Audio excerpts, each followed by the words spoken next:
Watch a movie, get inspired, give back, help a charity. It's time for a Movikarma watch party. Hey everybody, I'm Jared Milrad. I'm the founder of Movikarma. This is another Movikarma watch party, which we host with creatives, influencers, filmmakers who are doing amazing stuff around social impact and social change through the power of story. Today, I'm really excited to have our special guest, who's an actor based here in Los Angeles, Trevor Sean. We're going to talk a little bit about his background, and we'll dive into lots of fun topics around inclusion, diversity, and much more. So Trevor, welcome to the show. Thank you for having me. Excited to be here.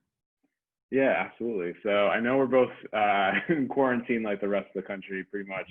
But while I think a lot of us have been in quarantine as creatives, I'm always curious to hear if you've been reflecting on kind of where, how you got into this work as a creative person and what your background is. So I'm wondering if you could just share a little bit of that to start off. Definitely. So I know we were talking a little bit before. My background, my family has always been involved in the arts in some way. So my immediate world back in Chicago was always being surrounded by that in some facet, whether it was theater or music, actual physical art, any of that. So I grew up in that realm and started getting involved in theater more so when I was in middle school, high school. Got really into doing all the shows with everyone, getting my community as it goes with like a theater kid in the suburbs.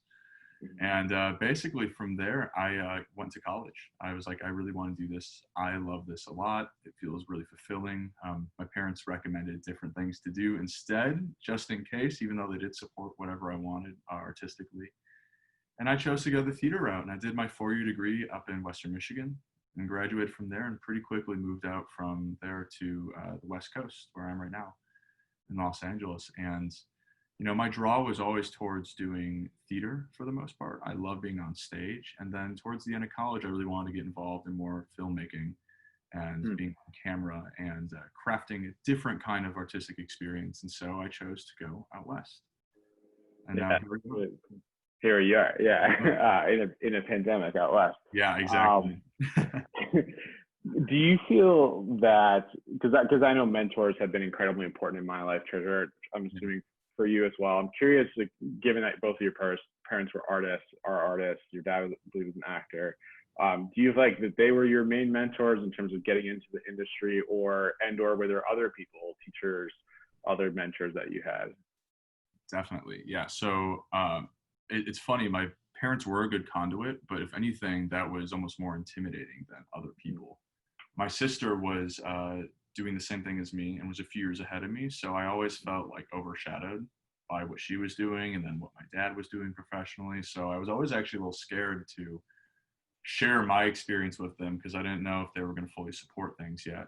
So I looked to them for support, but later on in life, my mentors, first of all, were probably my sister, who I did look up to. And then in high school, I had a very fantastic theater teacher who just, allowed me to do any exploration that I wanted to do with theater. I did an independent study with her my senior year that just let me explore what it was like to direct a little bit, to lead a class, to just dive into the material that I thought was poignant and interesting. And then in college, I had a slew of incredible professors that were not just great professors and teaching me, textbook things about theater, but life lessons, experiences. All of them had worked in the industry and had things to share about their own ups and downs. And so they really crafted, I'd say, my mindset that I have now going into the industry, which is one that is open to collaboration, excited to work with other people.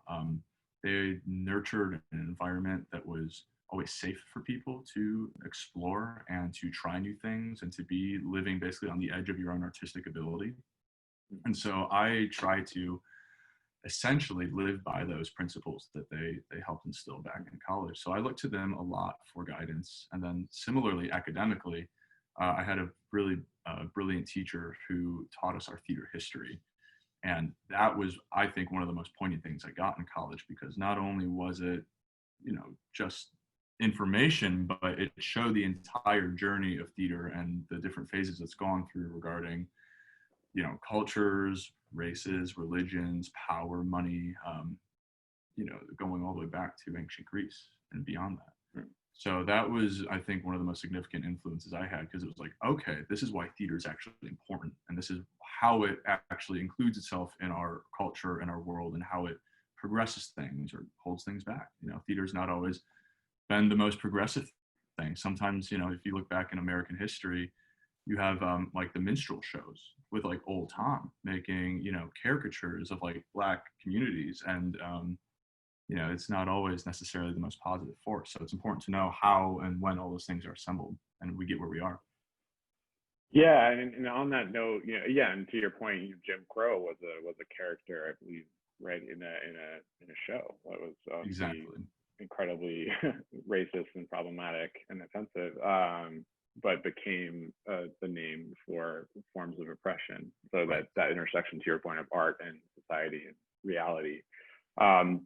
Could you talk a little bit about diversity inclusion, still in that point of growing up as someone who wants to be in theater? Like, did you feel like you were around people who were either openly LGBTQ or were of color, or were actors with disabilities? Like, did you feel like you were in inclusive spaces, or did you feel like you still saw those barriers to entry for folks? Yeah. So a few points to that, actually. Mm-hmm.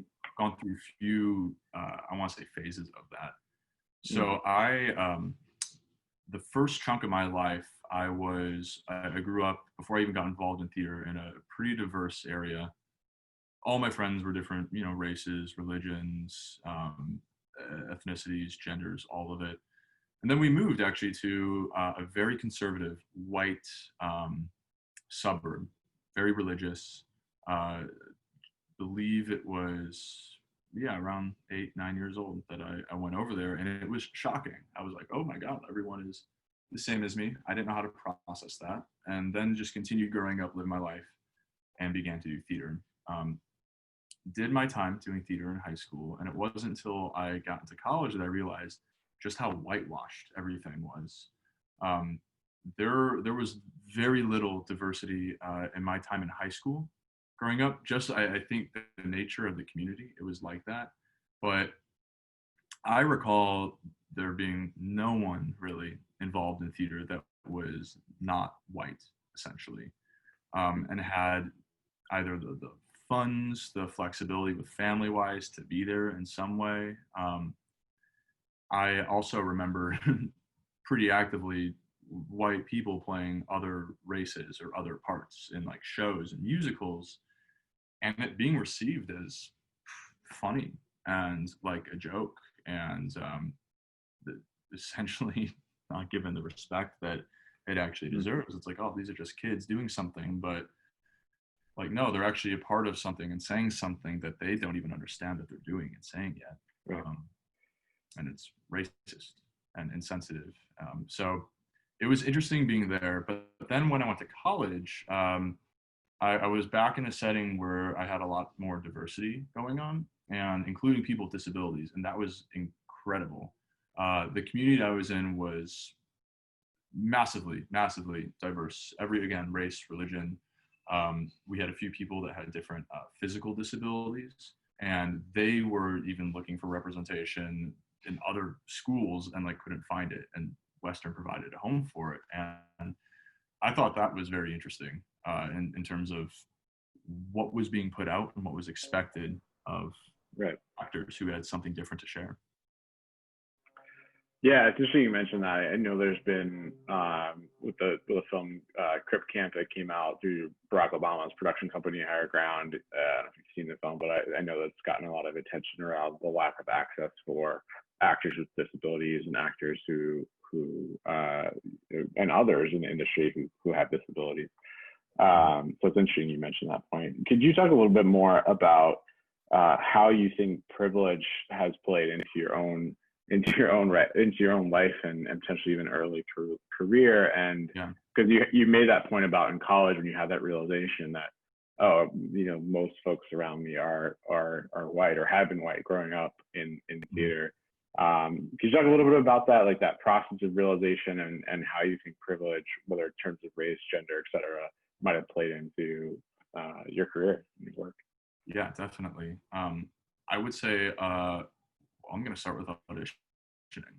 I mean, when I was looking to go to school, like not even for masters or anything, just going to college from high school, the process of auditioning, you get told a million different things from every different school and from all the different theater kids doing the same process. But there's the process of like finding the material that you want to do, rehearsing it, going, performing it, hearing back about it, and then going on from there. Within that, you have all the other little bits and pieces that trickle down that you hear from either administrations or other kids, where it's like, oh, they're only going to take this many kids or these kinds of kids into the school. And like, oh, well, they already have some of these types, so they're only going to take these types. I, even though I knew that I was like, cool, I'm a straight white guy, they probably have a bunch of these and a bunch of different programs, places. I never had the fear that they wouldn't want someone like me. I didn't have that kind of self-doubt. And I also would then barrel into that audition with full confidence that they would take me regardless. That was massive privilege. One, the confidence to even just go in and do that has shown that I already had the world around support that was okay. Two, like just the fact of like even thinking that there aren't enough roles or not enough space for someone like me is something I haven't thought of before and wasn't a barrier for me to break through so much as it was, I think, other people, where it would be like, oh my gosh, they take like one black guy, one black girl, and all of a sudden, you know, your opportunities, what you thought was this like massive thing that you're going for, is like really just this one small little thing if someone allows you to be in there. So my experience with privilege right out of the gates was, hey, Trev, you're welcome in this world, even though there's abundance of you with open arms, and we're not going to like, you know, smack your wrist at all because there's too many of you. But these other people, yeah, give them. We don't need that many. Like, so my experience was essentially seeing how limited and how narrowed down different programs took people in, and just innately the way that these programs in America are formed, it's based on picking and choosing, selecting different people based on what they look like, to craft whatever, you know, ensemble that they want to do. Right. And so that notion of essentially a quota system, or, you know, exactly. Yeah, it's like we a only want active quota, right, for theater. Yeah. So right. that was a weird experience. And certainly just when I got out to Los Angeles, in terms of the roles available, I mean, even just in the theater in general, like the amount of roles available for people who are, so to speak, my type, like a straight white guy, there's tons of them. But as soon as you start branching out to other, you know, again, races, religions, genders, it really gets narrowed down. There's not as much material out there. And then to have that example, and then to have people who are white playing those kinds of parts when those people exist in the world and can do it, right. It's like just like another layer of holy shit.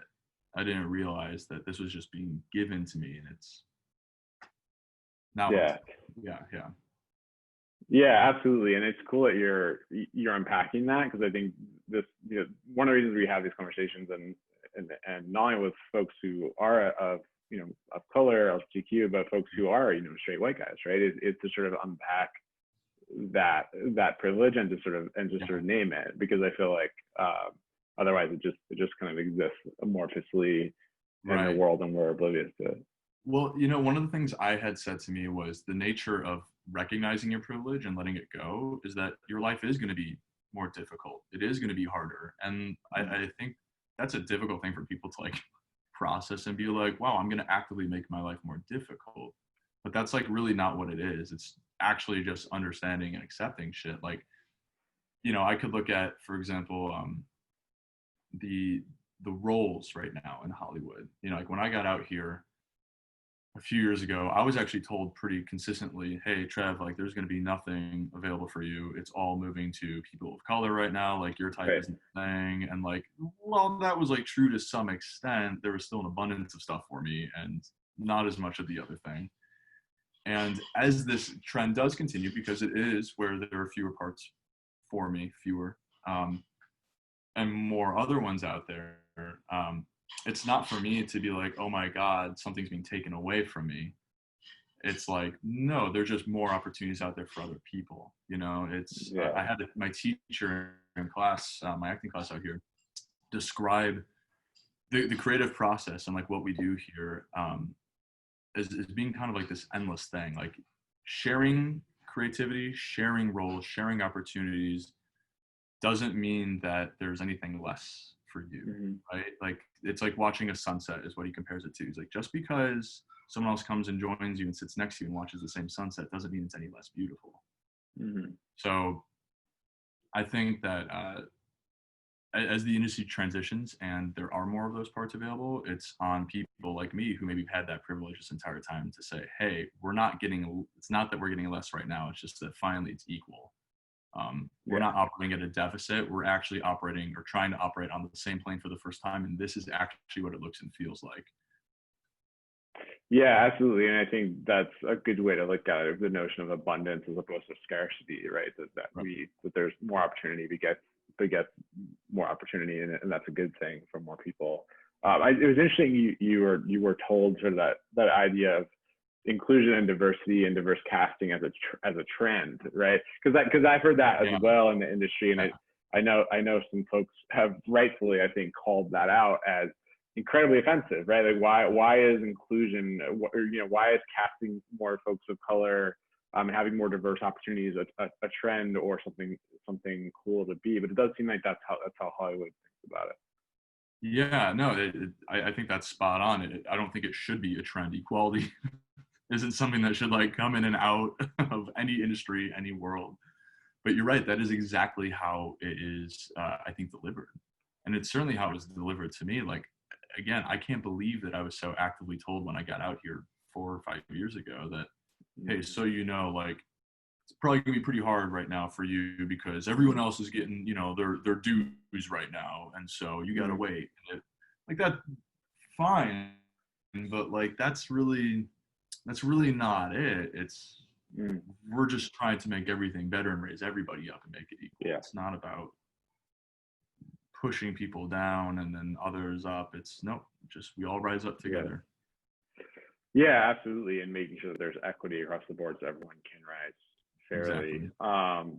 Could you talk a little bit more about how you process, maybe that sense of, if you have this sense of guilt or, kind of maybe self-doubt or self-criticism around how, as a white guy, as a white straight guy, like how you use your privilege for good or not good. In other words, like I remember being in high school having this conversation with a friend of mine. We were doing inclusion work in our school, our public high school, and I remember talking to a friend of mine who was a Black woman and was a year ahead of me, and I basically said to her, like, Cassia, like I don't know what to do. Like I'm a white dude. I feel like I'm becoming more aware, and I want to do more good things, but I don't know where to start. And she said to me essentially, like, get out of your head and like do something. Like just do something. You ruminating about this for endless amounts of time is not going to make the world a more equal place. So like I'm wondering how that sits with you, and like how do you process any feelings of guilt or doubt around that? Yeah, no, definitely. Any guilt that pops up for me personally, I try to not let it stay there and transform it into some kind of action.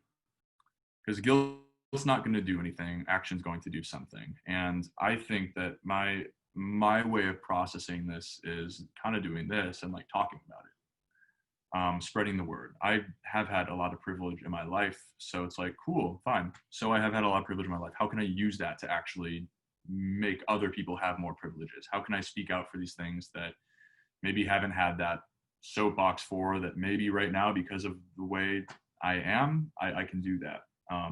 So anytime I feel guilty about something, it's like, cool, I'll check that, but I'm not going to sit on it too long because that's going to render me inactive. And instead, I'm going to try to let that fuel me to talk about it and to say something to somebody else who maybe never had that conversation before. I think that ways it is transferable into action too is if you're a creative, like write different kinds of parts for people, cast unusual people, cast the options that you don't see in your original vision, allow yourself to be surprised, allow yourself to pivot with your creativity. I think that, yeah, I think that going forward, a way that I can help carve out that space is to just be more vocal in these processes of casting and development. When I am on set, speaking out if I witness something. I think this whole notion of like people being on the sidelines and not speaking out, you know, it's like when you watch people, you know, fighting on the street on a viral video, and then everyone around them is like 50 people just all recording the same thing and no one helping. It's like we need to shift over from this mindset of people being passive, not calling things out, and instead starting to have that conversation that might be uncomfortable and be like, hey, that thing that you did was kind of like a microaggression. That was actually a little bit racist.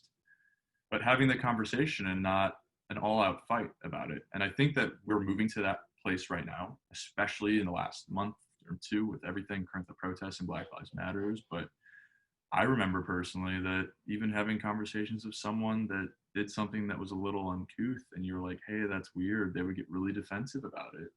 And it's like, we need to break through this idea that having a conversation about what you did that was just racist doesn't mean that you are to the core a racist and will always be that. It's like, no, this is an opportunity actually for you to learn something and to grow from it. You don't have to be defensive about it.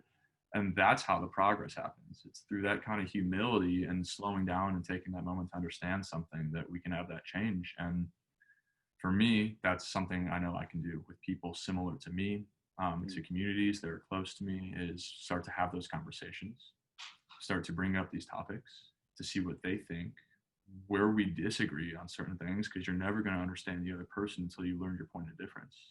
So I think it's a matter of that and just keeping my voice out and going and advocating for everyone who hasn't had the same privilege that I have in this life. And then when they do get that opportunity, shutting the fuck up, you know, like, great. You know, I don't think, I worry about like white people and like their privilege and being like, cool, I'm gonna take this like I'm gonna your knight in shining armor, rendering you into the privilege that I've had. It's like, that's also not, it's pretty fucking entitled and not really what I'm wanting to impact the world with, you know? Right. So like that whole notion of showing off and sort of you know, signaling that you're a great person because exactly, because you're taking action, which can be problematic, obviously. I mean, I think as you were talking, I was thinking about Ibram Kendi's work around how to be an anti-racist, and you know, I think one of the ways it's been described to me is the notion of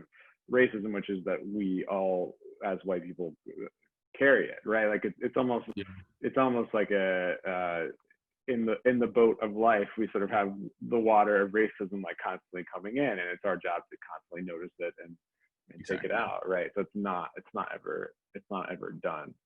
Nope. We have to weed it out consistently. Again, this goes back to like the little micro things. It's like that's the work. That's the practice of hitting racism and managing racism. It requires all of us on all fronts, all the time. It's constant maintenance. Yeah. And I like the things that you mentioned around just some of the things you can do. I'm curious, like what you feel like the industry should be doing and around inclusion and particularly on race, but not only exclusively.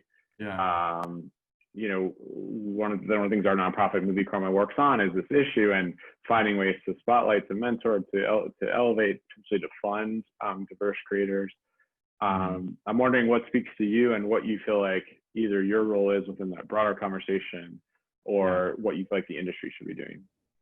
Yeah, so at the end of the day, it's an industry, right? It's a business. I would love it if studios, where the money is coming from, is given to different organizations, different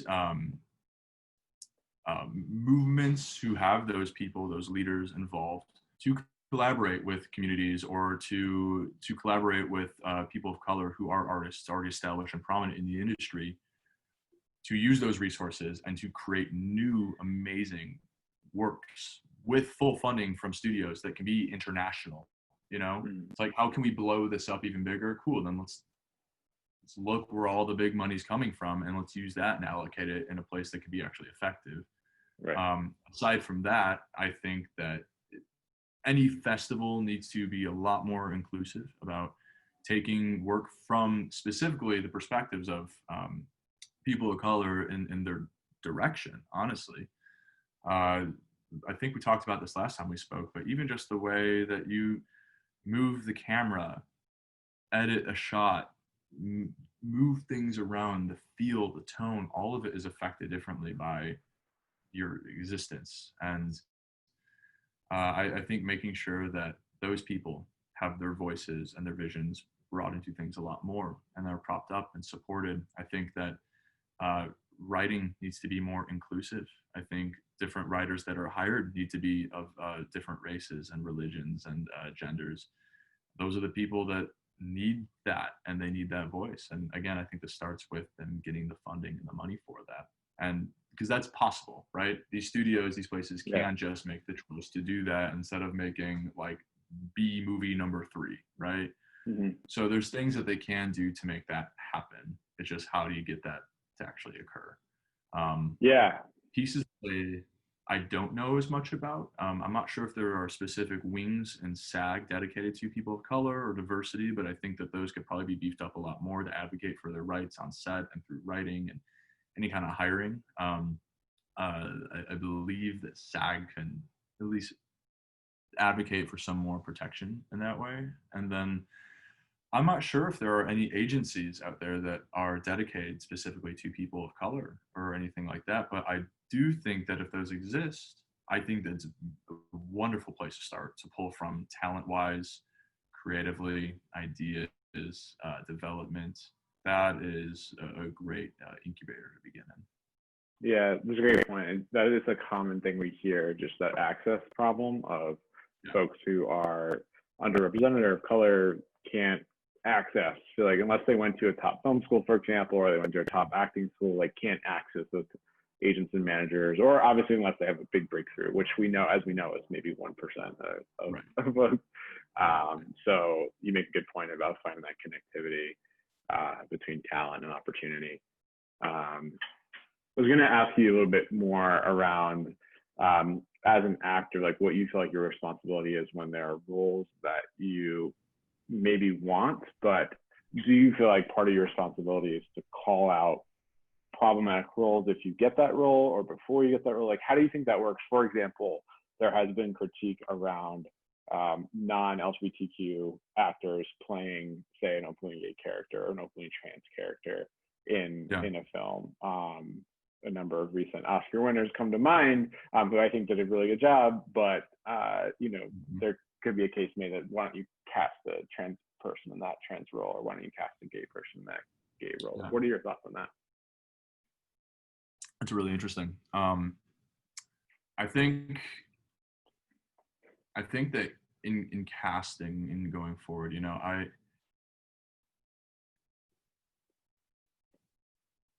I think it's important to speak out again whenever there's something that you feel is not right. So if I was wanting to be cast in something where I was playing someone that was originally written to be a different race, or that's how it was, like I would feel uncomfortable until they justified why that change was made and why it was pertinent to the story. I think anything that's ever done like that needs to be supported by the actual, art that's being made. Because if it's not, that's where you blend into that area where it's like, it's not okay. So if they had a big change for some reason and it was justified in some way, like, okay, fine, this is the job you hired me for, and that's what the job is now. That being said, if it's like a different race thing, it's like, I don't think I'd want to do that, because this is my career too. This is how I'm allowing myself to be seen in the world. And I don't want to be seen as someone who's going to be taking that from somebody else. I don't think that I could play someone's race better than them if they actually are that. and have the experiences to back up what that character's beliefs are. You know, there's some things that I just innately cannot empathize with because I'm not that person and don't have the same experiences, and I can sympathize, I can understand it all I want to, but having that actual experience is huge. I do understand that with specifically like LGBTQ stuff, I don't know as much, to be honest. You know, I grew up in a world actually quite adjacent to it. A lot of my family is all a lot of my family identifies as gay. They were pretty pivotal out in New York, actually getting gay marriage legalized when it actually did go through. Actually, you may know. Do you know the Empire State Pride agenda at all? Yeah. New York. So okay, my aunt, she was a part of that originally, and then it changed form, and now she's actually part of the new Pride agenda in New York, which is focusing on the youth more so, and actually trans rights as well. But all circling the LGBTQ community, I'm curious because like I understand that the journey internally, it's a big gradient, right? Everyone lands on this on a different spectrum. Some people are all the way on one end, identify as totally straight or totally gay, and then everyone else is in between. I don't know how you can identify what someone is internally unless they say what they are themselves. And so casting in that regard could be, I guess, complicated. I could see people being like, no, I am this, I identify as this because they do want the role, or vice versa. I know that me personally, I don't have any qualms playing someone who is different than myself in terms of sexuality. I have a few times so far, actually. And when I've arrived on that, my goal has never been to like, ooh, how do I portray what people think I should be portraying correctly? Right. I always brought it toward, I'm a human here who loves someone else. So why do I love this person? What are the, you know what I mean? I bring it back to my emotions for the love and the story. I don't know if that's going to be something that changes or not, or if it is not going to be okay one day, if one day that I can only play exactly what I am. I mean, I have thoughts about that too, because then is it really acting? You know, then what am I doing in the first place, and what industry is this? If like I can only show up and be me, then is acting dead and we're all just influencers? I don't know. Is acting dead and we're all just influencers? Yeah. Be my bumper sticker. Yeah. But it's interesting, you know, I think it's a very important topic to bring up, and this got brought up in my life the other day, and it's a weird thing because like I feel comfortable with whatever is wanted of me in that regard. I wouldn't ever, you know, if the industry changed to one way and was like, no, like you can't play, you know, any kind of member on the spectrum in terms of their sexuality or a trans person, then I will absolutely respect that. I don't think that that's for me to be like, hey, that's not okay. But I do understand, I think, in terms of portraying loving relationships, I think I can understand what it's like to be, you know, a guy falling in love with another man, even if that's not my normal day to day. And I think that's my job, frankly, as an actor, is to find that. Part of that journey is getting to that understanding.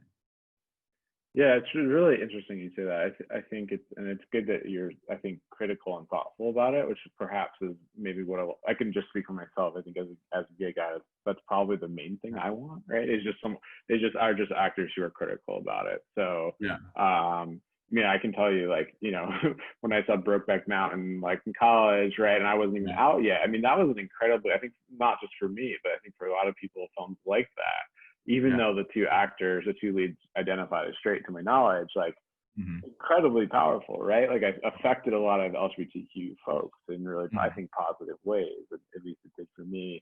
Film like God's Own Country, which I don't know if you've seen, but again, I think the two leads in that do identify straight to my knowledge as well, right? So it's fascinating. It's fascinating because I think there can be some really great performances, and to your point, loving another person is a part of humanity, and it's probably an interesting and important part of developing a character. Mm-hmm. And I think, I think it's a thin line with saying, like, you're right, like, it is humanity. This kind of crosses all boundaries, race, again, religion, like, everyone loves, right? And I think it's important, though, to not, or the risk, rather, in saying, like, hey, maybe you could be straight and play that character who's gay and authentically do a great job of it. I absolutely understand that for some people it runs the risk of basically taking away someone's identity and being like, hey, like, that actually was how you identified and you found yourself. And now the fact that you're allowing someone else to do it almost takes that away from you. And I just know that that's a very real thing for people. And I would want to be sensitive to that. Even if that's not ultimately where the coin lands, I think understanding that and appreciating someone's perspective on that makes that transition or that discussion easier when it does arise. Because I agree with you. Yeah, so I mean, it'd be interesting to talk to openly gay actors and how they're feeling on the reverse question, because I think from what I've heard, a lot of openly gay actors have said for a long time, like, we want to play straight characters, we want to play the male lead in a romantic film with a girl as the source of attraction, right? So it's like it almost, but obviously historically there's been underrepresentation and oppression for folks who are openly gay, so it adds a whole other layer. Well, and the hope is that these are all questions to lead us ultimately to, like, a greater average of this all, right? Eventually we hope that everyone has so many opportunities that, oh my God, it doesn't matter at this point. Like, everyone has had so many pieces of opportunity and them being recognized in their own craft and abundance of it, that eventually it's almost not seen, right? It's like, oh yeah, like, gay, straight, whatever, he can play this, that. It does, guys that are gay can play straight, anywhere in between, vice versa. I think hopefully eventually we get to that greater average, but that's a ways away, and that's time and understanding, and it's a lot of change. And I know that right now, like, again, the things that have not been asked before are kind of leading us that way. Yeah, for sure. And I think it's good. That's our perspective as well. Like, just to have these conversations is incredibly important. I wanted to talk to you a little bit, Trevor, about masculinity, because we talked a little bit the other day about it. Since we're tackling all the non-controversial topics today. Yeah.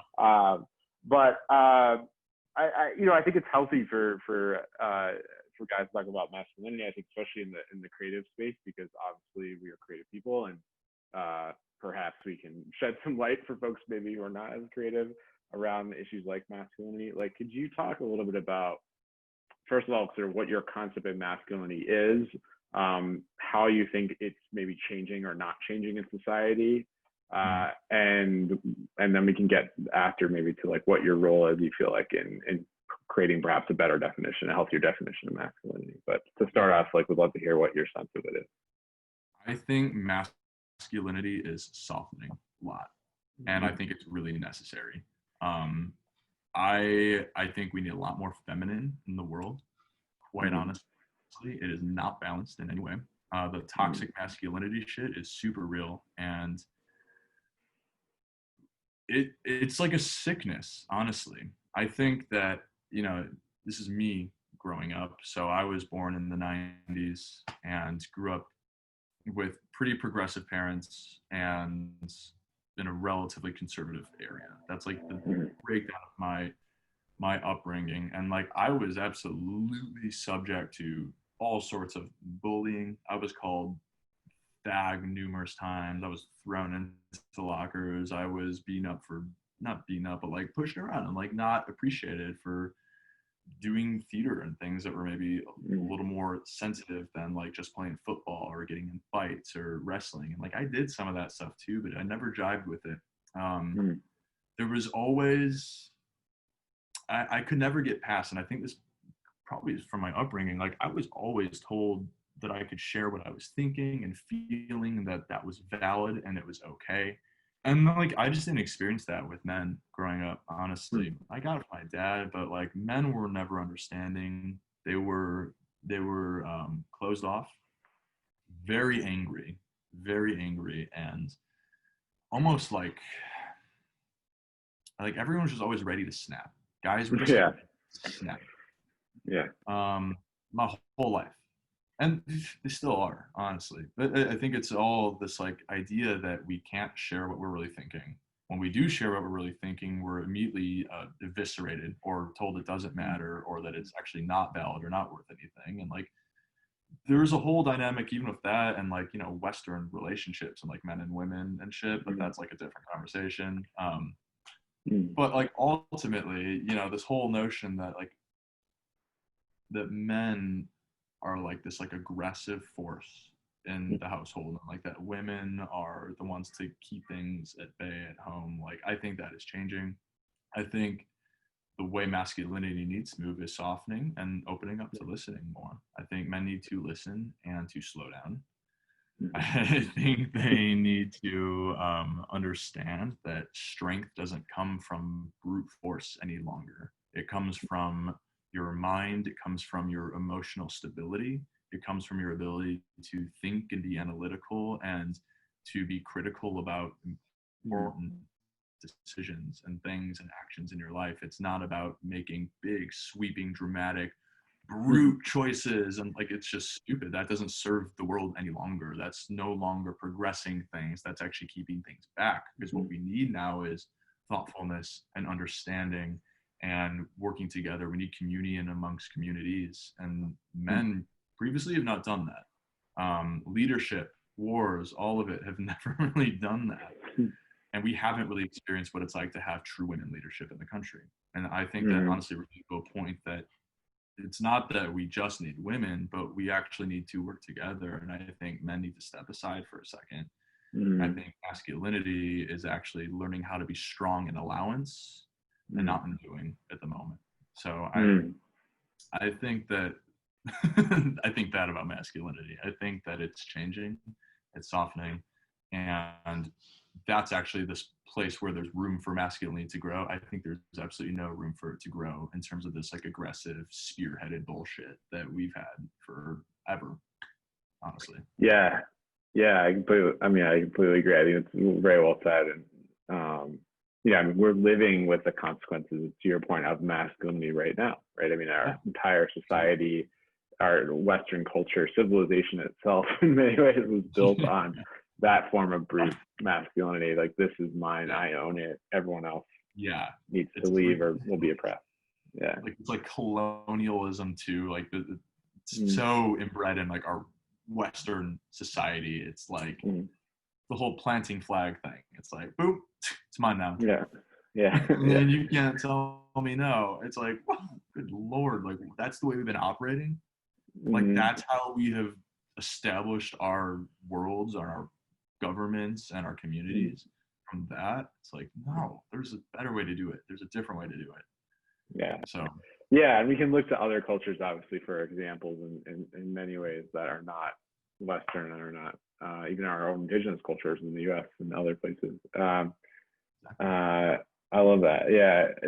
What do you feel like your role is in shifting masculinity to that better place? And I'm wondering, like, do you think about that when you look at parts that or roles you're going up for? Like, do you think about that in the types of, because full disclosure, folks who are watching, like we met through a role that I cast you in, and I thought one of the things you brought to this very kind of potentially alpha male, you know, character was some vulnerability and sort of a sense of insecurity that I felt like you brought to that. Is that something you think about intentionally, or is it just maybe embedded in like kind of work you do? Yeah. Oh yeah. Through every douchebag role I've ever been put in front of me, it's like, cool. So what's he really insecure about? Like that's immediately what goes to my head.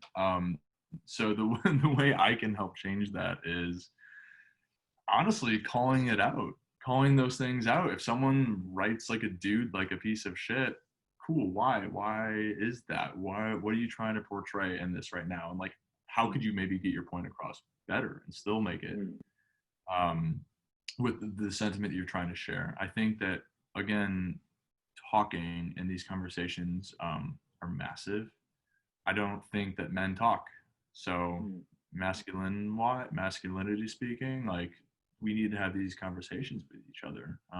I did a Zoom meeting with some men recently of all different ages, and we talked about this very thing, masculinity and race. But previously, this never would have happened. You know, the pandemic actually kind of allowed it to be a conduit, because we're all over the world, different places, age ranges, and that allowed us to all meet and unify and talk about something that was significant, never talked about before.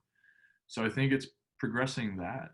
And I think it's thinking and acting locally. So it's not a matter of, how do I get online and spread this as far as I can go? It's like, no, that may not be effective. Get your immediate friends together. Have a night where you talk about stuff. And then when you're done, after an hour, have some drinks. But like, that's easy to do, like you can easily get your community together to do that. And all of a sudden you have a great, rich discussion. You see different perspectives, you see where you disagree, you see where you start and other people stop. And all of a sudden, boom, there's a shift. And all these people are also shifted, and they go into their own world like a firework. And now they can do it with their other small communities too. And I think when you get to understand how change actually works and how it does operate on that intimate, more local level, anything is really possible. Anything is quite possible in that regard. And I think specifically with men, I don't think there would be one big sweeping thing that would change it all. It's going to be a gradual change, and it's going to be everyone doing this essentially. And that's why I think ultimately this is a more questions for a larger average in the future, because this shit takes time. It takes time for people to let go of their defenses, to open up their minds, especially men, like especially Western men. They're rewarded for not doing that, basically. So it's flipping everything on its head, and it's going to take patience and time, but it's our responsibility, those that I think do see what can be better, to make that happen, because I don't think it's anyone who's been oppressed their job to do it. Similarly with like Black Lives Matters and everything right now, it's like, no, it's like, I shouldn't be going to you and being like, what should I do differently? It's like, I need to be taking this on myself to educate myself and make the difference actively. It's not your fucking job, right? Like, you've suffered enough. Now you're going to tell me how to fix it? I'll go fuck myself. Like, no way.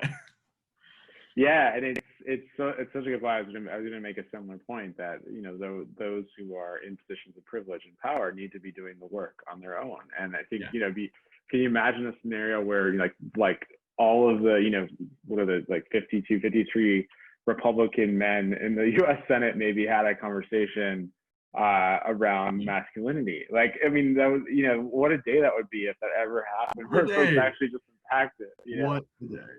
Yeah, right. No, it's the closest they've ever gotten to that was Alexandria Ocasio-Cortez eviscerating Ted on the House floor the other day. Beautiful. Yeah. Beautiful. Yeah, right. It's beautiful, but like, again, it's like it's constantly on women to do the work. And I think she did have a few male Democratic colleagues who spoke out, but definitely not enough, right? Like, not enough. Yeah. No, it was great that she did, but like, everyone should have come out. Everyone. Can you imagine if like the entire like Democratic half of the House showed up? We're like, no, we are making a solidarity statement behind her. That's not okay. That's easy. They could do.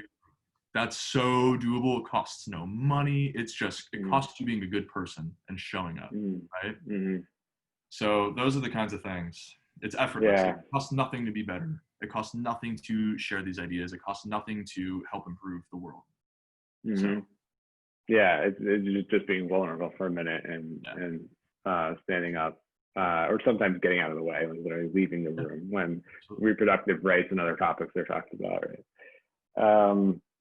To close, I'd love to just hear, whether you're hopeful around issues of inclusion and or not, and how you think the pandemic, to your point a minute ago, may have shifted or provided a moment of opportunity around really changing the face of Hollywood and the types of roles and the types of stories we see. Yeah, I'm really hopeful, actually.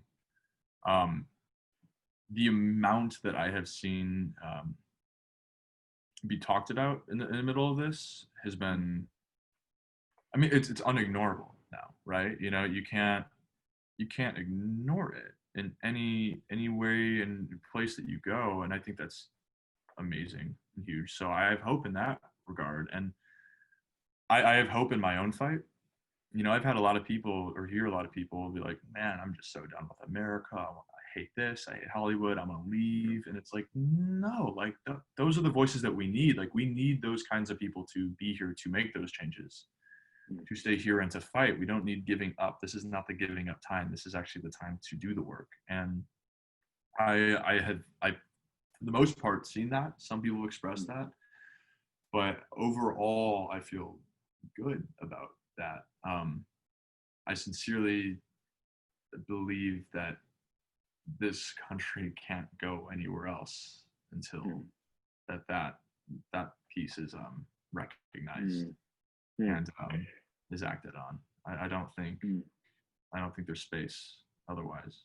Like, it's like an unskippable step. Yeah, I mean, we just lost, you know, John Lewis and other civil rights leaders, and I think one thing they I think showed us is that without truth, like, there can be no reconciliation on issues of race or on issues of gender or on issues of anything we're talking Exactly. about. So I hope it'll get there. I think that it will. I'm excited to see it get there. There was a second part of your question. I'm trying to remember what you said. Yeah, no, I think just like whether you feel like you kind of covered it, but whether you think the pandemic provided a unique opportunity for change, and specifically, like, just to add to that, like, whether you think creative folks in this moment have maybe a new opportunity to lead some of these conversations or some of these changes. I think so. You know, I think what the pandemic did was it slowed everything down to the point that, again, it was almost unignorable. You can't not look at these problems that are just so apparently there right now with how slow everything went.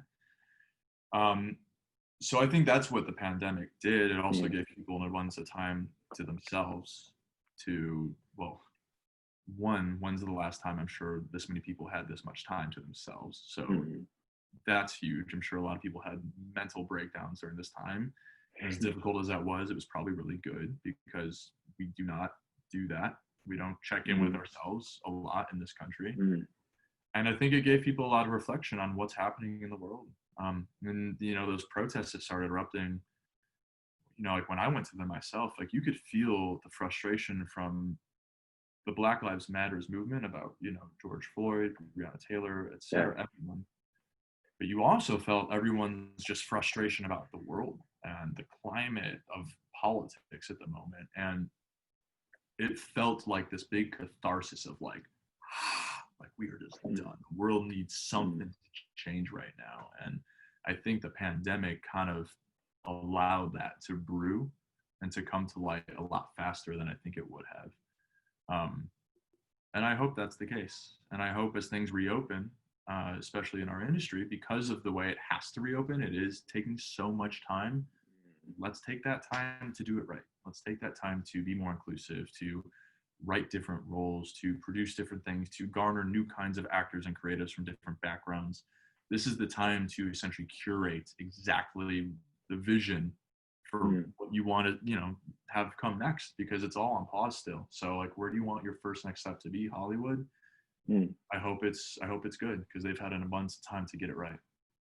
Yeah, for sure. And it's a creative industry, so you would hope that they could, you know, we all could collectively curate, and to your point, curate what we actually want to see in the world. Exactly.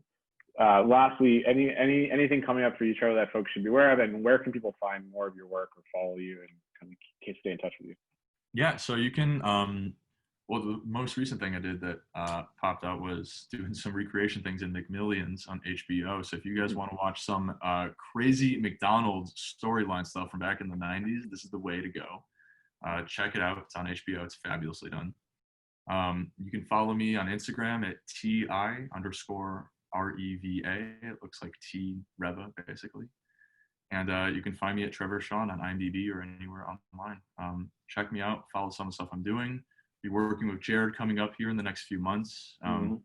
you can check out another project I did called What Love Looks Like on Amazon. And I hope that, you see me again soon. Yeah, thanks so much, Trevor, for doing this and for all your work. Absolutely. Thank you for having me. It's a pleasure. Thanks.